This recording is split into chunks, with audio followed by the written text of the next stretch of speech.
Mensagem do dia, com o pastor Marcelo Gomes.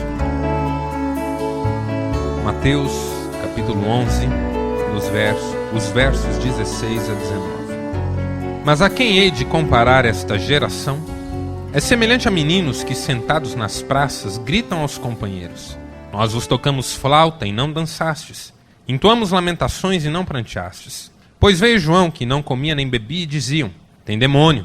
Veio o filho do homem, que come e bebe, e dizem: Eis aí um glutão e bebedor de vinho, amigo de publicanos e pecadores. Mas a sabedoria é justificada por suas obras. A sabedoria é justificada por suas obras. E esse momento do texto que nós lemos no ministério de Jesus é o momento em que Jesus fica sabendo que João Batista está preso. E obviamente sabia que aqueles seriam os últimos dias de João Batista. Quando João Batista é preso, ele chama alguns dos seus discípulos e pede para que eles vão até Jesus. E eles vão até Jesus com uma pergunta: És tu que haveria de vir ou devemos esperar outro? A que Jesus também responde de uma maneira muito estranha e interessante. Vão e digam para João: os cegos estão vendo, os surdos estão ouvindo, os coxos estão andando e aos pobres está sendo pregado o evangelho. Note que a resposta também não é necessária de uma maneira objetiva aqui. Não era uma questão de Jesus dizer sim ou não, mas de dar a João a possibilidade de crer nos sinais do Messias. Porque lá em Isaías 61 está escrito: O Espírito do Senhor está sobre mim, pelo que me ungiu a evangelizar os pobres, a dar vista aos cegos, a abrir os ouvidos dos surdos, a anunciar o ano aceitável do Senhor. Isso está acontecendo, João, alegre-se! Porque isso não só revela o ministério messiânico, mas lança uma nova luz sobre o teu ministério, João. Pense em João preso. Pense em João vivendo as suas crises ali na cadeia. Pense em João tentando entender o que é que aconteceu. Pois eu preguei a tua palavra, meu Deus. Fiz o que me era dado fazer e agora estou aqui e a minha cabeça está a prêmio. João Batista é uma das figuras mais extraordinárias na Bíblia, porque, à luz do que aconteceu, por exemplo, com Jeremias, ele fez tudo o que Deus queria que ele fizesse e só se deu mal. Jeremias é outro, que fez tudo o que Deus queria que ele fizesse e só se deu mal. Foi espancado, foi humilhado, foi jogado num poço. Uma confusão. Jeremias entra em crise: Senhor, eu vou parar. Porque eu achei que eu estava fazendo certo e pelo jeito estou fazendo errado. Porque todo dia eu estou sendo afligido por alguém. Pense em João Batista na cadeia, em crise, tentando entender o que o seu ministério foi. E aí ele manda esses discípulos fazerem essa pergunta para Jesus, para ver se de alguma maneira ele se sente reconfortado, recompensado, se esse for o Messias. Então meu ministério não foi em vão. E aí Jesus diz: eu não vou te responder se eu sou ou não, eu vou te dar um sinal. Os cegos estão vendo, os surdos estão ouvindo, os paralíticos estão andando e aos pobres está sendo pregado o evangelho. João, alegre-se, porque o seu ministério faz sentido. Embora você esteja aí preso com a sua cabeça a prêmio, Deus tem uma recompensa para você. O seu ministério foi muitíssimo importante. Ele foi a abertura do caminho do Messias. Quem dera, meus irmãos, nossos ministérios fossem legitimados, porque a luz de Jesus brilha por causa deles. Que a luz de Cristo brilhe por causa dos nossos ministérios. Pois eles só fazem sentido se Cristo resplandecer na sua glória.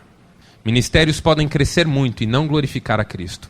Nós temos lido nas revistas todos os dias sobre escândalos envolvendo igrejas evangélicas, que não pagam os aluguéis dos prédios que usam, que não pagam os seus impostos devidos, que já não são todos, que não pagam os seus obreiros, que não honram compromissos assumidos, que abrem instituições para desviar dinheiro de arrecadação. Todos os dias nós ouvimos sobre isso. Ministérios grandes que cresceram, pois crescimento numérico não é prova de nada. O islamismo foi, na década passada, a religião que mais cresceu no mundo. Crescimento numérico não prova coisa nenhuma.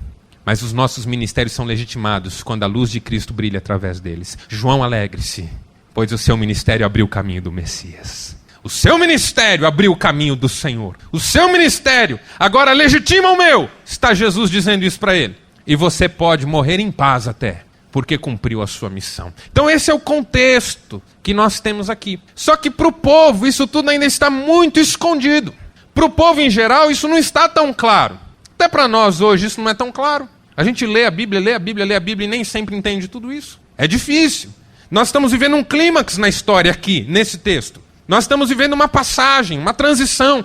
O Filho de Deus está presente no mundo, mas ainda não está revelado em glória. A ressurreição ainda não aconteceu. E o povo está confuso. O povo tem dúvidas. E as pessoas fazem críticas. E as pessoas não entendem João. E as pessoas não entendem Jesus.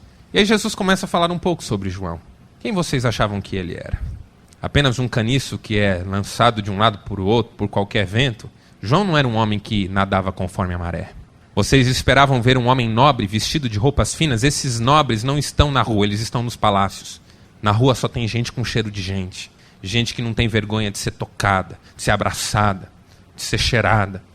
João não era nem um nobre, nem um caniço, mas era a voz do que clama no deserto: endireitai. E aí Jesus conta essa parábola, que tem tudo a ver com isso. Com tudo que Deus está fazendo naquele momento histórico, com todo o poder que Deus está revelando naquele momento específico, e com tantas pessoas que não estavam participando daquela hora. Estavam com seus corações distantes, endurecidos, duvidosos, incrédulos, desesperançados. A parábola é muito interessante, muito simples. A quem hei de comparar esta geração? Com quem que vocês se parecem? Jesus está perguntando. E Joaquim Jeremias, num livro muito interessante chamado As Parábolas de Jesus, diz que a melhor tradução para esse versículo que segue a resposta de Jesus para essa pergunta sobre com quem ele pode comparar essa geração, deveria ser assim: essa geração, ou acontece com essa geração, a mesma coisa que acontece com um grupo de crianças que está brincando na praça. Não é que essa geração parece as crianças que estão brincando. Isso é importante para a gente entender a parábola. Não é que a geração de Jesus parece os meninos que gritam para os companheiros. Mas acontece com essa geração a mesma coisa que acontece naquela brincadeira. Não é o que os meninos fazem que está em jogo apenas, não são os meninos que estão em foco, mas a brincadeira que eles estão fazendo. Porque eles estão fazendo dois tipos de brincadeira: brincadeira de casamento e brincadeira de funeral. Porque crianças imitam as coisas dos adultos e transformam o mundo dos adultos em brincadeira. Criança brinca de médico. Uma vez nós recebemos a visita de uma família lá em Marília, na nossa casa, com a sua filhinha pequena, de 4 anos. E como ela estava inquieta, e nós não temos filhos, não temos brinquedo em casa, nossa casa é uma chatice. A Cristiane foi lá e pegou coisas da profissão dela, de fonoaudióloga, do trabalho que ela realizava no hospital. Luvas, e assim por diante. E aí deu para a menina, e a menina pôs as luvas, e pôs o lenço, e pôs lá o estetoscópio, é esse o nome? Estetoscópio, e pôs lá um gorrinho, e de repente os pais perguntaram: o que você faz? Ela falou: eu sou fonoaudióloga. Porque o mundo dos adultos vira brincadeira no mundo das crianças. E duas brincadeiras comuns naquela época eram as brincadeiras de casamento e as brincadeiras de funeral. As brincadeiras de casamento eram festivas, alegres, as crianças faziam roda e dançavam. E as brincadeiras de funeral eram pesadas, difíceis, as crianças brincavam de ficar tristes e assim por diante, elas faziam imitações do mundo dos adultos. E aí essas crianças estão brincando e elas estão dizendo assim para as suas amiguinhas: nós brincamos de casamento, que é uma brincadeira alegre, e vocês não dançaram com a gente. Nós brincamos de funeral, que é uma brincadeira triste, e vocês não choraram com a gente. Ou seja, vocês não fizeram nada. Não importa a brincadeira que a gente brincou, vocês não entraram. E aí Jesus segue dizendo assim: pois veio João, que não comia, que não bebia, que vivia nos desertos, solitário, que era uma figura estranha, um homem reservado, bem aquele estilo profético dos profetas que viviam nas montanhas, nos desertos, e vocês não quiseram saber dele. Disseram: ele tem demônio, só pode ser um endemoniado para ficar assim. Aí vem o Filho do Homem, e ele come com as pessoas, vai nas festas, acabou vindo numa festa, não tem problema, ele faz mais. Quer ver a festa seguir em frente. É amigo das pessoas, é amigo dos pecadores, não faz acepção de pessoas, e vocês dizem: aí um glutão safado, gosta de aparecer, olha lá. Vocês só sabem criticar. Pois eu vou dizer uma coisa para vocês: a sabedoria é justificada pelas suas obras. Em outras palavras, aquilo que Deus está fazendo será legitimado pelos seus resultados. Aguardem, vocês ainda vão ver o que Deus está fazendo. Então tem 3 problemas essa geração aqui. Primeiro, é uma geração indiferente. Não importa o tipo de música que você toca, ela não entra na dança. Não importa a iniciativa que você cria, ela não se compromete. A indiferença é a marca da nossa geração. José Paulo Paes, um poeta, escreveu um poeminha muito curtinho, mas que fala da indiferença dessa geração. Ele diz assim: a torneira seca, mas pior a falta de sede. A luz apagada, mas pior o gosto do escuro. A porta trancada, mas pior a chave por dentro. É um poeminha curtinho, mas que fala do que é mais triste na nossa geração, que não são os problemas que a gente enfrenta, mas a indiferença com a qual a gente enfrenta os problemas. Augusto Cury, naquele livro Futuro da Humanidade, diz que o ser humano se adapta a tudo, até ao caos. A marca mais triste de uma geração é que ela seja indiferente, que ela não seja mais comprometida, que ela não sonhe mais. O reino de Deus é algo tão lindo, tão maravilhoso, a igreja é uma bênção tão maravilhosa, os ministérios que Deus nos dá são tão extraordinários, que a coisa mais triste que pode acontecer conosco é que nos tornemos indiferentes. Sabe quando nada mais toca? Fernando Pessoa, num dos poemas que ele escreveu e que estão naquele livro Mensagem, diz assim: não sei se sou feliz, nem se desejo sê-lo. É o retrato da humanidade de hoje. Não sei se sou feliz, nem se desejo sê-lo. Converse com um jovem desses que você encontra por aí nos bares da vida. Ele não sabe se é feliz e nem se quer isso. Você diz assim, você não vai chegar a lugar nenhum, e ele diz para você, mas quem diz que eu quero chegar a algum lugar? Assim você acaba com a sua vida, todo mundo vai morrer um dia. Assim você nunca vai dar em nada, não tem problema, eu me viro. Esse é o espírito da nossa geração e ele invade a igreja. Pessoas indiferentes, ensimesmadas, acomodadas, nada tá bom. A música está tocando, é alegre, é festiva. A música é de contrição, de quebrantamento, de arrependimento. Indiferença. Qual que é o desafio aqui, irmãos? O desafio é que o fogo do Espírito volte a queimar no nosso coração. Que o fogo de Deus volte a nos incendiar, nos acender. Lembram-se do lema da Jocum, que está lá na sua base na Holanda? Deixe que quebre o seu coração aquilo que quebra o coração de Deus. Deixe que quebre o seu coração aquilo que quebra o coração de Deus. Que o vírus da indiferença não nos contamine, porque nós temos um Deus que é fogo consumidor. E que Ele nos dê sensibilidade para nos importar. Que a música tocando, nós saímos a dançar em nome de Jesus. Porque a festa da salvação é uma dança. É uma dança alegre. O reino de Deus é como um rei que saiu a chamar convidados para a sua festa. As bodas do Cordeiro, a festa da salvação. Alegria, o reino de Deus é isso. Justiça, paz e alegria no Espírito Santo. Que toda indiferença caia por terra nas nossas vidas em nome de Jesus. Há uma geração indiferente aqui. Você toca a flauta, ela não dança. Você entoa lamentações, ela não pranteia. Mas não é assim o povo de Deus. O povo de Deus vai na música da fé. E ele se apresenta para o trabalho. E ele estende a mão. E ele se importa. Porque é com ele. Se glorifica a Deus, é conosco, irmãos. E nós temos muito a ser feito. Amém? O segundo problema dessa geração é que ela é crítica de um modo destrutivo. Jesus denuncia essa geração de uma maneira muito dura, dizendo: vocês olharam para o jeito de João e o julgaram como um endemoniado. Então tá bom. Se foi muito para vocês lidar com as diferenças dele, se foi muito para vocês entender o jeito peculiar dele, se foi muito para vocês se adaptar à proposta dele, Deus fez de outro jeito. Mandou o Filho do Homem, diferente de João. Festivo, alegre, sociável, homem interessante. Irmãos, tentem imaginar o que era ter Jesus numa festa, por exemplo. Que delícia, que delícia. Porque tem gente que quando chega numa festa, o clima muda, não muda? Tem gente que quando chega na festa, ele entra numa rodinha, não dá 2 minutos, a rodinha não está mais lá. Mas tem gente que chega e de repente ele está sozinho, passa um pouquinho e tem uma rodinha em volta dele. Que gostoso. Um não é melhor que o outro. Talvez aquele que desfaz a rodinha seja muito importante numa hora em que você precisa de alguém tete a tete. Mas aquele que faz a rodinha é gostoso na festa. Tudo bem, você não gosta daquele que é mais quieto, daquele que é mais retraído, retirado, tá bom, tem aí o outro, que é mais festivo, mais alegre. Mas aí o povo diz assim, é um glutão, beberrão e que gosta dos pecadores. Também não serve. O que Jesus está dizendo é o problema de vocês é que vocês sempre julgam mal, sempre criticam antes de abençoar, sempre julgam antes de dar um voto de confiança. Vocês não entram na festa, que é o primeiro problema da geração indiferente, e criticam quem entrou.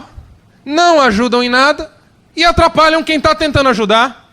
Por isso que o Rick Warren, naquele livro Igreja com Propósito, diz que se você ajudar a remar o barco, você não tem tempo para balançá-lo. Porque tem gente que não ajuda a remar e ainda balança. Essa geração é de gente que balança o barco. Não ajuda e ainda critica quem está fazendo. Sabe aquele filho que chega em casa, pai, tirei 9. O pai pergunta assim, mas por que não tirou 10? Aí o menino faz outra prova. Se esforça, come sucrilhos todo dia de manhã. Faz outra prova, volta, pai, tirei 10. E o pai diz, não fez mais que obrigação, só estuda, menino. Sempre uma palavra dura, sempre uma palavra de crítica. Veio João Batista, homem discreto, homem dos desertos, homem de uma vida reservada, e disseram tem demônio. Veio o Filho do Homem, homem sociável, homem galante, homem interessante, homem que era absolutamente relacional, e dizeis tem espírito de glutão. Que geração terrível, de gente crítica. Pois o desafio para nós como igreja, irmãos, é que tenhamos palavras de bênção para dizer. Sejamos encorajadores do nosso próximo. Eu posso até fazer uma crítica, mas eu posso usar da tática sanduíche. Sabe qual que é a tática sanduíche, né? Pão, queijo e pão. O pão é fazer um elogio. O queijo é dizer qual é a crítica que você tem. E o pão é fazer outro elogio. Porque as pessoas não têm só coisas ruins. A nossa palavra tem que ser sempre temperada com sal. Comida sem sal é duro de engolir. Então a gente põe um salzinho para ela ficar gostosa. Crítica é duro de engolir, mas a gente pode rechear com bondade, colocar graça, amor no que a gente diz. Pelas nossas palavras nós seremos julgados, sabia? Não é isso que Jesus diz? Pelas tuas palavras serás julgado, pelas tuas palavras serás condenado. Com a medida que tiverdes medido, te medirão também. Eu me assusto toda vez que eu leio esse texto. Uma vez eu disse para os nossos presbíteros lá em Marília, eu prefiro errar por ser amoroso demais do que errar por ser duro demais. Porque eu quero ser medido com a medida com que eu meço. Então, se alguém pecou, eu quero dar todas as chances do mundo, quero desacreditar de tudo que se diga de ruim a respeito dela antes de qualquer coisa, quero fazer o máximo para que ela seja restaurada, e se eu errar me esforçando por isso, que erre por isso, e não por descer o machado de cara, que é o que às vezes a igreja faz. Igrejas que parecem serras elétricas, vão destruindo tudo que tem pela frente. Nós não somos assim e não precisamos ser assim, amém, irmãos? Porque nós fomos alcançados pela graça do nosso Deus, pelo amor. Podemos ter palavras abençoadoras nos nossos lábios. Por isso que tem tanto a ver felicidade com língua, que o apóstolo Pedro diz assim, se alguém quer amar a vida e ver dias felizes, guarde a sua língua do mal e os seus lábios de falarem dolosamente. Palavras de bênção. Palavras construtivas, incentivo, encorajamento. Raul Urban, naquele livro As Grandes Lições da Vida, fala que nós devemos ser corteses. Que ninguém na história da humanidade jamais errou por ser cortês. Eu achei isso interessantíssimo. Ninguém na história da humanidade jamais errou por ser cortês. Nunca. Você nunca vai errar por ser amoroso. Talvez por isso Agostinho tenha dito, ama e faz o que quiseres. Mas você pode errar muito quando quiser ser juiz. E finalmente, o último problema daquela geração é que quando Deus faz um milagre, ela nunca vê. A sabedoria é justificada pelas suas obras, ou seja, o que Deus está fazendo tem a sua legitimação nos resultados. Vocês não reconheceram nem João, nem o Filho do Homem, mas não poderão desprezar o resultado que essa intervenção de Deus na história vai produzir. Porque tá bom que agora não é fácil reconhecer em Jesus o Filho de Deus. Ele é apenas um homem. Faz milagres, é verdade, mas é um homem. Acontece que ele vai ressuscitar. E quando ele ressuscitar, o reino será irrompido de uma maneira extraordinária. E muita gente vai ficar de fora. O problema, quando a gente é indiferente e quando a gente é crítico demais, é que a gente não participa das vitórias que Deus proporciona àqueles que creem. A gente até torce para que elas não venham. Porque senão como é que vai ficar a nossa cara? Você já viu gente que não torce pela vitória do outro? Porque fez tanta crítica que agora o outro não pode vencer. Porque senão como é que vai ficar? E também é errado, viu, irmãos? Porque a gente não precisa disso. Não confiando nesse Deus que a gente confia. Você vencer e ir lá esfregar na cara de quem te criticou. Tá vendo? Olha aqui, ó. Tá vendo? A gente não precisa disso. Sabe por quê? Porque as nossas obras são recompensadas por Deus. Importa que Deus as veja. Importa que Deus as reconheça. Então nem o crítico está certo e nem aquele que vai se arrogar de vencedor. Acontece que quando a gente é muito indiferente, muito crítico, quando as vitórias se dão, a gente fica olhando a festa de fora. Às vezes, as vitórias dos outros mais nos chateiam do que nos alegram. Infelizmente. Às vezes as vitórias dos outros mais nos chateiam do que nos abençoam. Sabe por quê? Porque em algum momento nós torcemos para que tudo desse errado. Mas a sabedoria é justificada pelos seus resultados. E eu já vi gente que incentivou e a coisa não deu certo, ir lá chorar com a pessoa. Mas eu nunca vi gente que só criticou quando a coisa deu certo e lá se alegrar. Eu já dei muito incentivo, encorajei muita gente que no final não alcançou o resultado que queria. E eu pude ir lá chorar com essa pessoa. e dizer: eu também acreditei, irmão. Eu também esperava que fosse diferente. Eu já encorajei muito casal a ficar junto. E depois, quando havia separação, eu ia lá chorar com o casal. Porque eu acreditava que aquilo ia dar certo. Agora, como é duro você ir lá se alegrar com alguém que venceu, quando você só desceu a lenha. Eu vim aqui para dar os parabéns. Você. Os irmãos estão entendendo? Deus está nos chamando para não sermos como essas crianças chatas do nosso texto. Que são indiferentes, que falam mal de tudo, que nunca conseguem participar do que Deus está fazendo. Deus está nos chamando hoje, irmãos, a sermos sensíveis, a termos palavras abençoadoras e a festejarmos cada vitória que Ele nos der para a sua glória. Porque isso é reino de Deus. Senhor Deus, Pai amado, Deus da glória, Senhor nosso, misericordioso, amoroso, bom, que bom ouvirmos a Tua palavra. Que bênção podermos ser confrontados, desafiados, consolados, alimentados, abençoados pela Tua palavra. Que maravilha podermos sentir a nossa sede saciada e as nossas necessidades supridas pela Tua palavra. Tua palavra que é mais doce do que o mel. Tua palavra que é mais valiosa do que o ouro, muito ouro fino. Teus decretos desejáveis, Tuas ordenanças todas justas, Tua lei perfeita. Que maravilha podermos conviver com a extraordinária palavra do Senhor. De forma que a nossa oração agora, ó Deus, é para que o Senhor nos ajude a colocar em prática a Tua palavra. Tua palavra precisa descer ao nosso coração, às nossas entranhas, fazer com que todo o nosso organismo viva uma nova dinâmica em função da Tua palavra e que a nossa vida glorifique o Teu nome, Senhor, o nome do Teu Filho Jesus, para que as pessoas olhem para nós e consigam perceber em nós, nas nossas vidas, esses ensinamentos da Tua palavra. Fica conosco, ó Deus. Obrigado por esta hora. Nós louvamos o Teu nome, em nome de Jesus Cristo. Amém.